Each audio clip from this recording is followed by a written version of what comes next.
नमस्ते। आज हम बात करते हैं कि किस प्रकार से महिलाओं को ब्लीडिंग बहुत ज्यादा रहती है, माहवारी के दौरान बहुत एक्सेसिव ब्लीडिंग रहती है, उसको कैसे आसानी से ठीक किया जा सकता है। उसके बहुत कारगर से घरेलू उपाय मैं अक्सर बहुत बार बताता हूँ। मेरा फेवरेट टॉपिक रहा है और बिलियंस व्यू रहे हैं इस टॉपिक के कि दूब गुणकारी खूब। घास के बारे में मैं लगातार बोलता हूँ कि परमात्मा ने यत्र सर्वत्र अपने आप ग्रास, किसी भी प्रकार की घास अपने आप उग जाती है। कहीं भी आप देखिए ग्राउंड में कोई उसको लगाने नहीं जाता।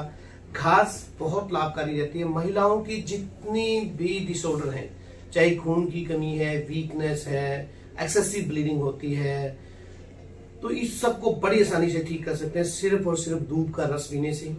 दूब का रस कैसे निकाला जाएगा? 10 से 15 ग्राम दूब लें, उसमें अच्छे से वॉश आउट करके पानी मिला के उसका रस निकाल लें मिक्सर में या उसको कूट के, उस रस का आप सेवन कीजिए दूब के रस को, तो वो बहुत लाभकारी रहती है। एक्सेसिव ब्लीडिंग नहीं होने देगी। और बहुत ज्यादा ब्लीडिंग रहती है, किसी को नक्सीर भी आती है, तो उसमें दूब का रस एक बूंद नाक में भी डाल सकते हैं। तो ये महिलाओं के लिए रामबाण औषधि है। तो दूब का रस आप जरूर पीना शुरू कीजिए। महिलाओं की माहवारी में अगर ज्यादा पेन रहता है, ज्यादा पीरियड्स ब्लीडिंग ज्यादा होती है, तो उसमें बहुत कारगर रहती है। दूसरा, आपने क्या करना है, किसी भी प्रकार का पेन ज्यादा रहता हो या ब्लीडिंग ज्यादा होती है, तो पीरियड्स के दौरान आप ठंडे पानी का सेक लगाएं नाभि के नीचे यूट्रस का जो एरिया उसके आसपास ठंडे टावल को ठंडे पानी में भिगो के उसको रखें, या आइस पैक रख सकते हैं। वो बहुत लाभकारी रहता है, ब्लीडिंग को कंट्रोल करेगा और पेन में भी आपको रिलीफ देगा। या बड़ या बरगद का पेड़ बड़ी आसानी से मिल जाता है समस्त भारत में। 3-4 पत्ते बरगद के लें, उनको तवे पे तेल डाल के हल्के से गर्म कर लें और गरम पत्तों को नाभि के नीचे वाले एक एरिया पे यदि आप लगाएंगे तो ब्लीडिंग रोकने का काम करेगा। वो एक्सेसिव ब्लीडिंग होती है और साथ में यदि पेन बहुत ज्यादा रहता है तो उसमें भी आपको फौरन रिलीफ मिलेगा। तो ये इस प्रकार से बरगद के पत्तों को अभी आप यूज कर सकते हो। दूसरा, नाग केसर चूर्ण जबरदस्त आयुर्वेदिक होती है। किसी भी प्रकार का ब्लीडिंग डिसऑर्डर हो, नाग केसर चूर्ण आप 1-1 ग्राम नाग केसर चूर्ण आप दिन में 2 बार लें शहद के साथ, जबरदस्त तरीके से काम करेगा। शहद के साथ नहीं लेना चाह सकते तो पानी के साथ ले सकते हैं, या सबसे बेस्ट तरीका रहता है कि चावल के पानी के साथ लें।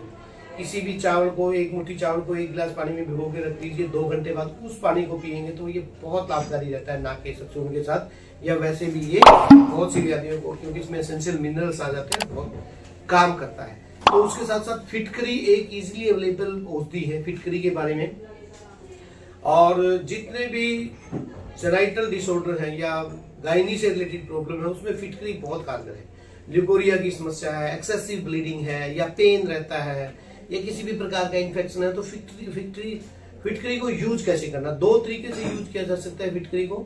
1 से 2 ग्राम फिटकरी लगभग आप 200 ml पानी में डाल के उस फिटकरी के पानी को आप यूज कर सकते हैं। किस प्रकार से यूज कर सकते हैं? उसको रुई या कॉटन में भिगो के वो पानी या वेजाइनल एरिया में लगा सकते हैं। उससे एकदम से ब्लीडिंग कंट्रोल होगी और ल्यूकोरिया की समस्या में भी आराम आएगा।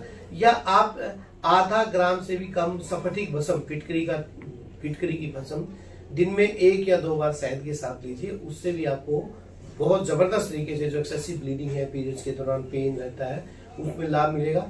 तो महिलाओं में ये बड़ी कॉमन सी समस्या रहती है, पीरियड्स के दौरान एक्सेसिव ब्लीडिंग होना, पेन होना। और गुड़ का इसमें बड़ा योगदान है। जैगरी गुड़, मैं अक्सर बताता हूँ कि गुड़ बहुत जबरदस्त तरीके से ब्लीडिंग कंट्रोल करने के साथ साथ महिलाओं के जो पीरियड्स के दौरान पेन रहता है या मासिक धर्म की जो एनीमिकताएं हैं उनमें बहुत कारगर रहता है। तो गुड़ का भी, जैगरी का भी आप प्रयोग कर सकते हैं। एक दिन में 2 या 3 बार आप 3 से 5 ग्राम गुड़ सेवन करें, बहुत लाभकारी रहता है। मेरी प्रार्थना रहेगी इस वीडियो को शेयर कीजिए ताकि इन समस्याओं को हम घरेलू नुस्खों के द्वारा ठीक कर सकें। कई बार ऐसा होता है कि ऐसे उपाय करने के बावजूद भी पेशेंट को रिलीफ नहीं मिलता, तो कुछ बहुत कारगर आयुर्वेदिक औषधियां हैं, जैसे अशोका अरिष्ट इजीली मिल जाती है। किसी भी आयुर्वेदिक स्टोर से आप ले सकते हैं। 4-4 चम्मच अशोका अरिष्ट दिन में 2 या 3 बार लें। ये डेफिनेटली आपको ठीक करेगी एक्सेसिव ब्लीडिंग में या महिलाओं के पीरियड से रिलेटेड प्रॉब्लम में। और बहुत ज्यादा ब्लीडिंग होती है, बिल्कुल भी कंट्रोल नहीं होती, खून की कमी, वीकनेस, कमजोरी आने का कारण बन सकती है महिलाओं में, तो बोरभद्र रस एक आयुर्वेदिक मेडिसिन है। ये भी किसी भी आयुर्वेदिक स्टोर पे मिल जाएगी, बोरभद्र रस। इसकी अगर ज्यादा ब्लीडिंग है तो 2-2 टेबलेट दिन में 3 बार लीजिए। अगर बहुत ज्यादा नहीं है तो 1-1 टेबलेट दिन में 3 बार ले सकते हैं। तो इस प्रकार से ये मेडिसिन यदि आप खाएंगे तो आपको गायनी से रिलेटेड जो महिलाओं को मासिक धर्म के दौरान ज्यादा ब्लीडिंग रहती है उनको ठीक कर सकते हैं। तो मेरी प्रार्थना है वीडियो को शेयर जरूर कीजिएगा ताकि इन घरेलू उपायों के माध्यम से हम लोगों को निरोधकता प्रदान कर सकें। बहुत बहुत धन्यवाद। नमस्ते, राम राम जी।